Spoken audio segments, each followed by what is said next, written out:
अश्विनी उपाध्याय जी, देखिए दो तीन बातें जो बार बार कही जा रही हैं कि जो यहाँ से कमाते हैं, जो यहाँ से खाते हैं, उनके बारे में अब जायरीन ही सोचें कि करना क्या है। क्या इससे ये समझा जाए कि ये एक धमकी है? क्या आर्थिक बॉयकॉट, इकोनॉमिकल बॉयकॉट को लेकर एक इशारा दिया जा रहा है उस अजमेर दरगाह से, जिसके बारे में कहा जाता है कि ये अमन की मिसाल कायम करता है? देखिए, आप ब्रांडिंग कुछ भी कर लीजिए, सच्चाई कुछ अलग होती है। सच्चाई के सामने आने में थोड़ा टाइम भले लगता है। 1919 में खिलाफत आंदोलन शुरू हुआ था और 2047 में देश का बंटवारा हो गया था।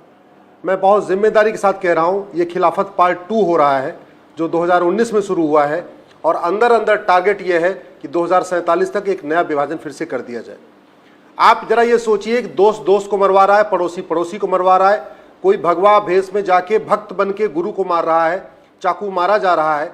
अरे भगवान राम का इतना अपमान हुआ, भगवान कृष्ण का इतना अपमान हुआ, भगवान शंकर का इतना अपमान किया गया, काली जी का इतना अपमान हुआ, दुर्गा जी का अपमान हुआ, किसी ने किसी का गला काटा क्या?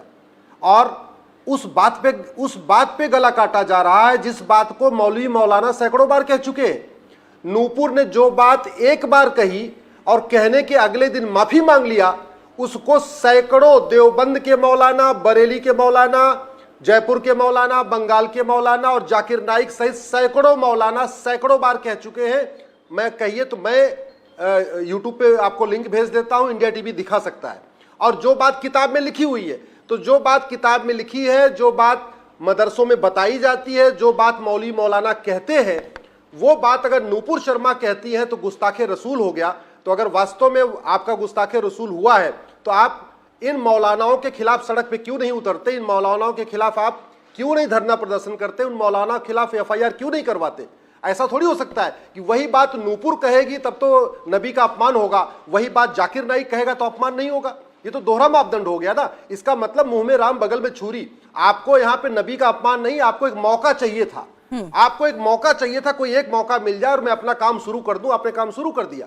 और मीनाक्षी, मैं बहुत जिम्मेदारी से कह रहा हूं, राजू मारा गया, कृष्णा मारा गया, शिवम मारा गया, बादल मारा गया, नीलेश मारा गया, कमलेश मारा गया, गंगाराम मारा गया, डॉक्टर नारंग मारा गया, रतन लाल मारा गया, अभिजीत मारा गया, रामलिंगम मारा गया, रिंकू शर्मा मारा गया, ध्रुत्यागी मारा गया, चंद्र गुप्ता मारा गया, बंधु प्रकाश मारा गया, रचित जाट मारा गया, प्रियंका रेड्डी मारी गई, अंकित शर्मा मारा गया, अंकित सक्सेना मारा गया, दिलवर नेगी मारा गया, हिना तलरेजा मारा गया, ट्विंकल शर्मा मारी गई, किशन भरवाड़ मारा गया, कमलेश तिवारी मारे गए, निकिता तोमर मारी गई, उसके बाद उमेश कोल्हे मारे गए, फिर कन्हैया तेली। इसके बावजूद आप बताइए, किसी हिंदुओं ने कहीं जाके किसी का गला काटा? इतने लोगों को मारने के बावजूद, भगवान का अपमान सहने के बावजूद, देवी देवताओं की नंगी तस्वीर सहने के बावजूद, ज्यादा से ज्यादा क्या किया? ट्विटर पे ट्रेंडिंग कर लिया।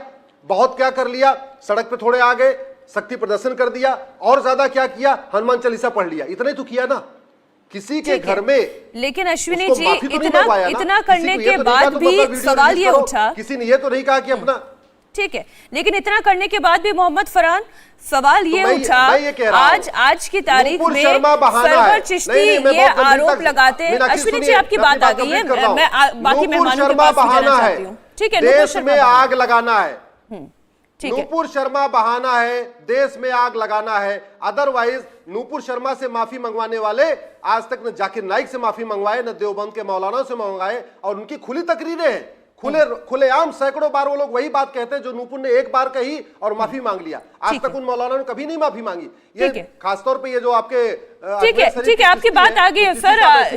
दो बातें बड़ी स्पष्ट हैं। पहली बात तो ये कि हिंदुओं के आराध्य के खिलाफ यदि इस तरीके की अभद्र बेहुदी टिप्पणी की जाती है तो कम से कम किसी का गला काटने की नौबत नहीं आती। इतनी सहिष्णुता और सहृदयता एक समाज में है तो हमें उसकी तारीफ भी करनी चाहिए। इंडिया टीवी हर वक्त हर जगह डाउनलोड करने के लिए सर्च करें India TV news Google play store या ऐप स्टोर पर।